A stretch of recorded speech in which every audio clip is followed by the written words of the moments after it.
Hi guys, Jordan from P&P Campers. Just going to be doing your handover video on your Rapido. We'll start under the bonnet. So the top left corner, got the washer fluid, power steering fluid, engine coolant, brake fluid here. Fill up your engine oil from this cap and check it from the dipstick here. The battery sits underneath the floor in the cab, so your positive for your engine battery is under this cap and the negative is this prong here, which closes over just like that. Carrying around to the off side, to the driver's side. Got the reversing camera up here,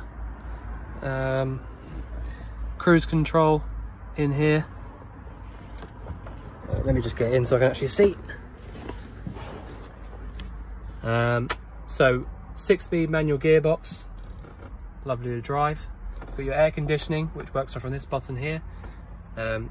Hazard lights in the middle, and it's got all the extras along that there.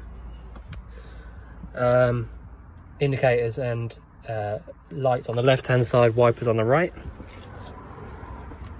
So if I shut that, make sure I'm not missing anything behind the door. So the door clips in at the top, like so. It won't come undone like that. So these two big vents on the outside here are the outside of your fridge.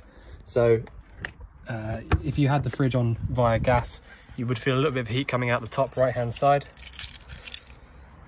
I've just realised I've locked this locker, so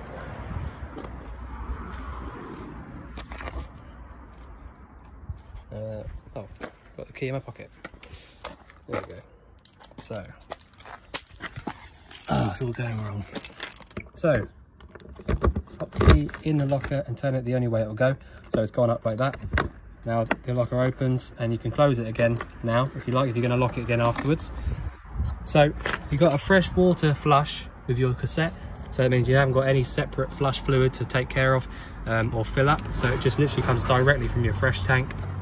You lift up on this little hinge at the bottom. I'll put the keys away now. So lift up and pull towards you, and then you can pull the whole thing out. When you do come to emptying it out, obviously you turn this round to straight and then take the cap off, but you want to hold this button down here. There's a pressure release valve, so it would have all been lubricated, and literally pop it away in like that, and then that's locked over. All right, so now that I've locked it again from here, that's locked now.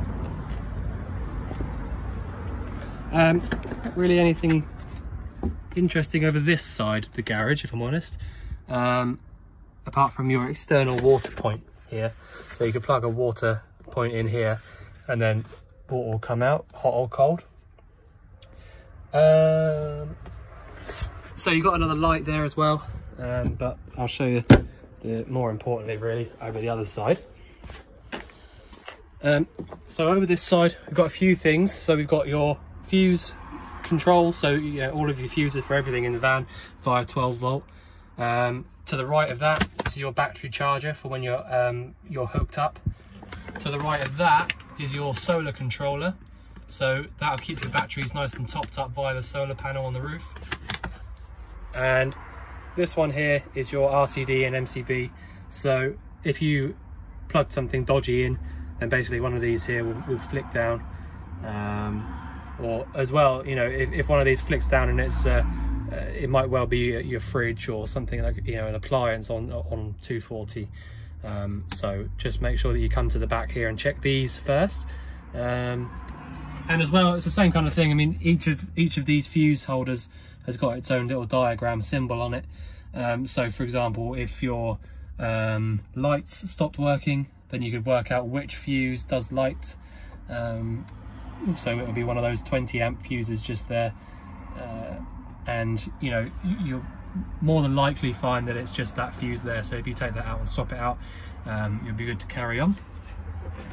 But obviously they're all good at the moment because they've all been checked on the HAB check. This locker here isn't anything interesting at all, if I'm honest. This is just the boiler. They do it, it's a bit of a Burstner thing. They just put this locker here so that you can get to it, you know, for us really. Only for really if you get an issue with it, but these are so reliable, these units, you'll be fine. Don't tend to get any problems really. Above that, we've got this, so this is where you put your hookup cable in if you're going onto a site.